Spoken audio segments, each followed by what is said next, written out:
Good evening everybody, welcome to civil services study practice set number 471 है UP PCS के लिए। और इस टेस्ट में प्रैक्टिस करने वाले हैं इंडियन मॉडर्न हिस्ट्री के प्रश्नों पर। तो चलिए स्टार्ट करते हैं।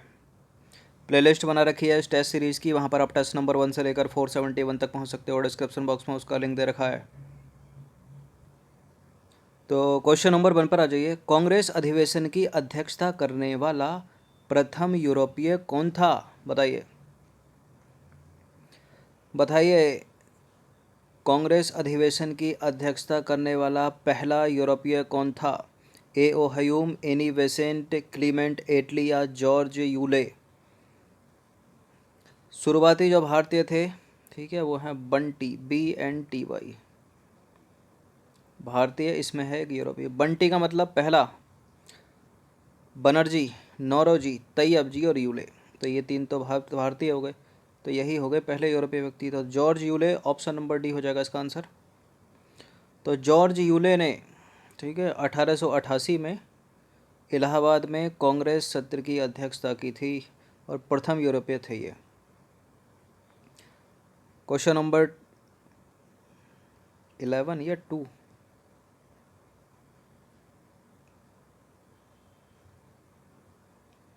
देखिए 11 से स्टार्ट कर दिया, हमको तो 1 से स्टार्ट करना है ना।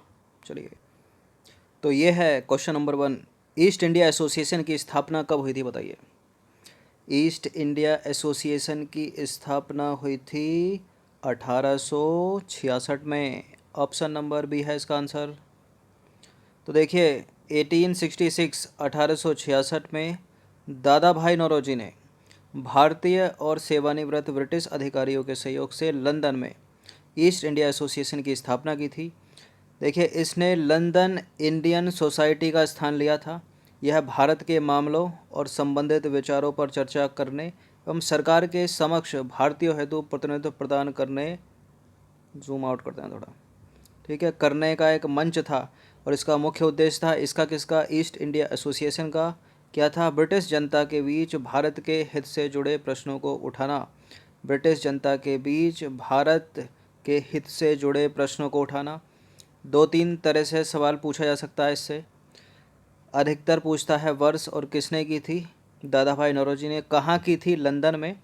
और यूपीएससी में तो उद्देश्य तक पूछ लेता है, ठीक है। ब्रिटिश जनता के बीच भारत के हित से जुड़े प्रश्नों को उठाना, मतलब लिखा रहेगा स्टेटमेंट बनाकर, आपको बताना होगा करेक्ट है इनकरेक्ट। क्वेश्चन नंबर 2 पर आ जाइए। बॉम्बे प्रेसिडेंसी एसोसिएशन की स्थापना किसने की थी? बॉम्बे प्रेसिडेंसी एसोसिएशन की स्थापना की थी फिरोज शाह मेहता, बदरुद्दीन तैयब जी, KT तेलंग, ठीक है, इन तीनों ने मिलकर। ऑप्शन नंबर डी है इसका आंसर। इससे रिलेटेड प्रश्न थंबनेल में पूछा है कि कौन नहीं जुड़ा था बॉम्बे प्रेसिडेंसी एसोसिएशन की स्थापना से? तो बाल गंगाधर तिलक नहीं जुड़े थे। तो बॉम्बे प्रेसिडेंसी एसोसिएशन, ठीक है, का आरंभ बदरुद्दीन तैयब जी, फिरोज शाह मेहता और KT तेलंग ने 1885 में किया था। पूना सार्वजनिक सभा की स्थापना कब हुई थी? महादेव गोविंद रानाडे का ये नाम याद आ जाता है। पूना सार्वजनिक सभा 1867, 1867 में। तो पूना सार्वजनिक सभा की स्थापना जो है 1867 में महादेव गोविंद रानाडे व उनके सहयोगियों द्वारा की गई थी। और यह सरकार व देश की आम जनता के बीच सेतु की तरह काम करने वाला संगठन था, पूना सार्वजनिक सभा।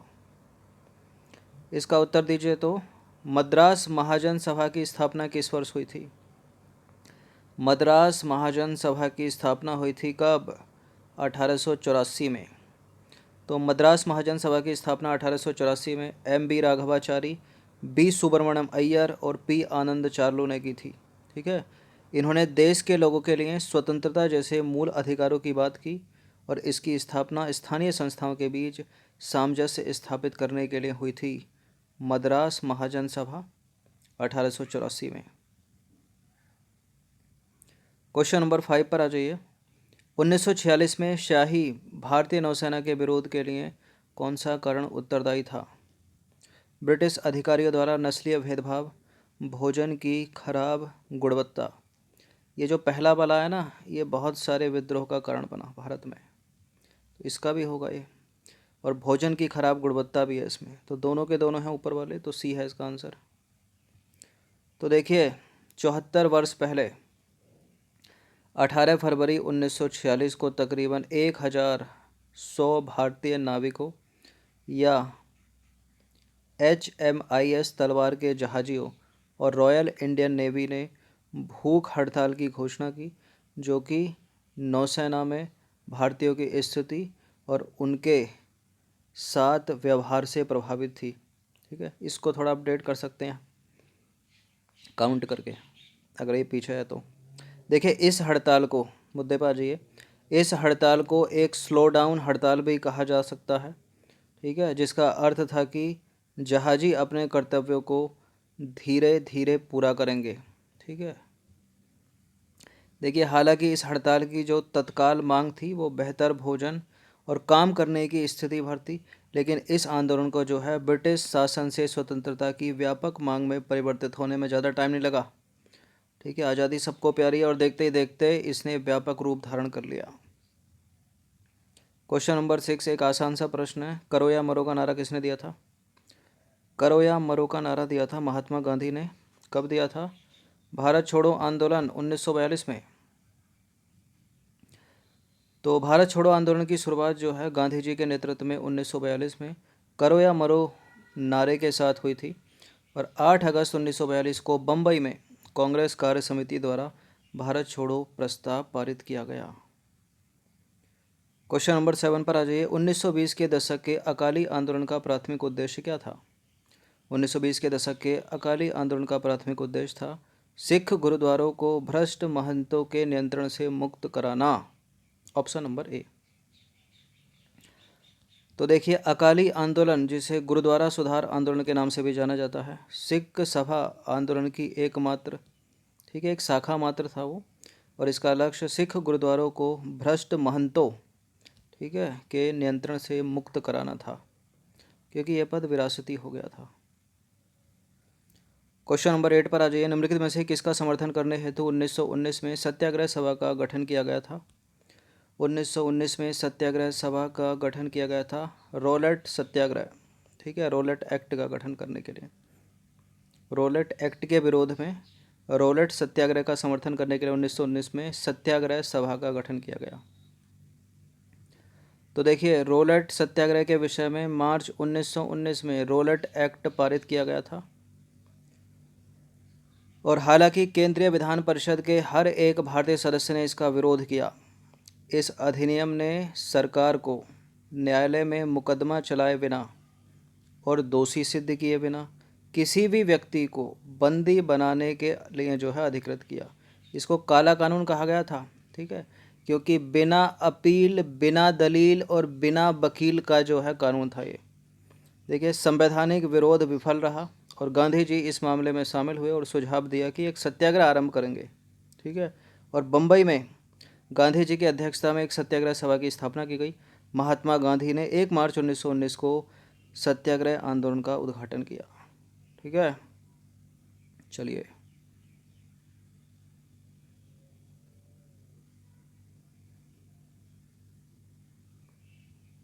क्वेश्चन नंबर 9 पर आ जाइए, खेड़ा सत्याग्रह किस वर्ष आरंभ हुआ? खेड़ा सत्याग्रह किस वर्ष आरंभ हुआ?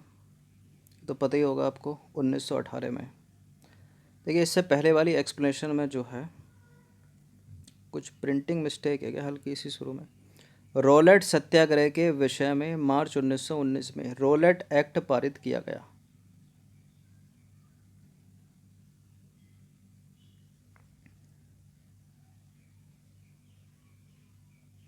चलिए खेड़ा पर आ जाइए। देखिए खेड़ा सत्याग्रह 1918 में हुआ था। एग्जैक्ट डेट के साथ याद रखिए, पूछ लेता आसानी इसकी। देखिए फसलों की विफलता के कारण जो है खेड़ा जिले के किसान अत्यधिक संकट में थे और सरकार द्वारा उनकी भू राजस्व की छूट संबंधी अपील की जो है वो अनदेखी की जा रही थी कंटिन्यूसली।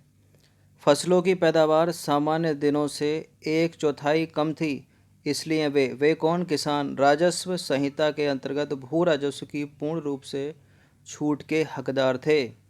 इसलिए गांधी जी को 1918 में खेड़ा सत्याग्रह के लिए जो है उन्होंने विवश किया। क्वेश्चन नंबर 10 पर आ जाइए। कांग्रेस अधिवेशन की अध्यक्षता करने वाला प्रथम यूरोपीय कौन था?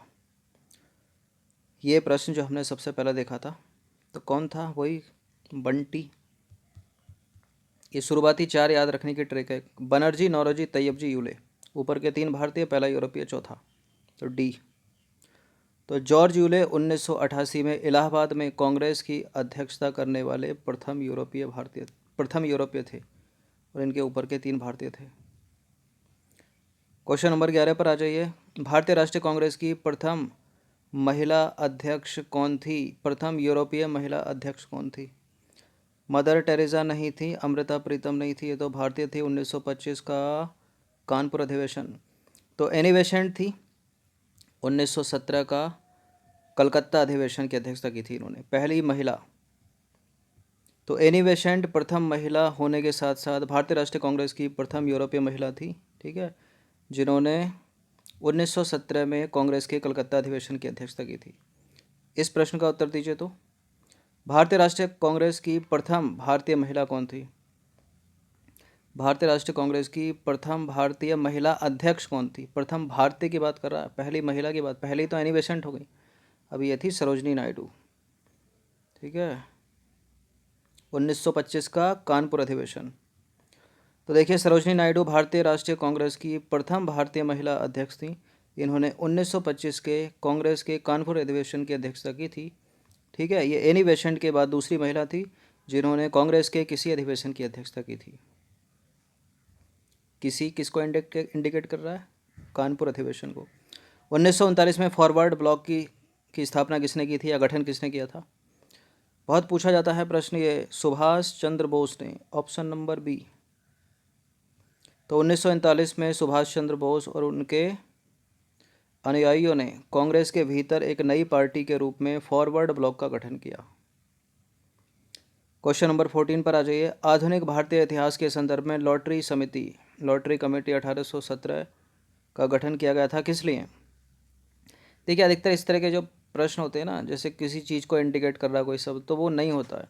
जैसे लॉटरी, तो नगर विकास हेतु धन जुटाने के लिए, या भारत में लॉटरी समाप्त करने के लिए लॉटरी समिति, कुछ और ही अर्थ निकलता है इसका, लेकिन यहाँ अर्थ सीधा है, नगर विकास हेतु धन जुटाने के लिए, ऑप्शन नंबर ए। तो देखिए, सरकार की सहायता से लॉटरी समिति द्वारा शहरी नियोजन का कार्य किया गया था, और लॉटरी समिति को इस नाम से इसलिए जाना जाता था क्योंकि शहरी सुधार के लिए वित्त सार्वजनिक लॉटरी के माध्यम से जुटाया जाता था, ठीक है। जो पैसा था, जो वित्त था, जो धनराशि थी, वो सार्वजनिक लॉटरी के माध्यम से जुटाई जाती थी। कब बनी थी? 1817 में। क्वेश्चन नंबर 15 पर आ जाइए। निम्नलिखित में से किन व्यक्तियों ने भारतीय राष्ट्रीय कांग्रेस और मुस्लिम लीग के बीच लखनऊ समझौते के नाम से प्रसिद्ध समझौता करवाने में अपनी अग्रणी भूमिका निभाई, अपनी महत्वपूर्ण भूमिका निभाई? कौन कौन लोग थे वो जिन्होंने भारतीय राष्ट्रीय कांग्रेस और मुस्लिम लीग के बीच लखनऊ समझौते के नाम से प्रसिद्ध समझौता करवाने में अपनी अग्रणी भूमिका निभाई? वो थी एनी बेसेंट और बाल गंगाधर तिलक। ऑप्शन नंबर अब डी हो जाएगा इसका आंसर, बी और सी दोनों। तो लखनऊ समझौता कब हुआ था? दिसंबर 1916 में। बाल गंगाधर तिलक की अध्यक्षता में भारतीय राष्ट्रीय कांग्रेस और मोहम्मद अली जिन्ना के नेतृत्व में अखिल भारतीय मुस्लिम लीग द्वारा किया गया था, और लखनऊ में हुई बैठक में कांग्रेस के नरमपंथी और जो गर्मपंथी गुट थे, दल थे, उनका भी पुनर्मिलन इसी समझौते में हुआ था। अलग कब हुए थे वो? 1907 के सूरत अधिवेशन में। देखिए, मदन मोहन मालवीय सहित कई महत्वपूर्ण नेताओं की इच्छा के विरुद्ध, ठीक है, तो मदन मोहन मालवीय तो विरुद्ध थे, जो ऑप्शन नंबर ए में लिखा है। बाल गंगाधर तिलक और एनी बेसेंट ने कांग्रेस और मुस्लिम लीग के बीच यह समझौता कराने में अग्रणी भूमिका निभाई। लखनऊ समझौता 1916 का। इसकी अध्यक्षता किसने की थी? बड़ा पूछते हैं उसको। उनका नाम है अंबिका चरण मजूमदार। 1916 का लखनऊ अधिवेशन। तो 15 प्रश्न थे ये इंडियन मॉडर्न हिस्ट्री के। इनकी प्रैक्टिस एक बार तो कर ही लीजिएगा, ठीक है। बाकी पुराने जो टेस्ट हैं उनका भी रिवीजन करते रहिए, जो 471 के पीछे वाले हैं।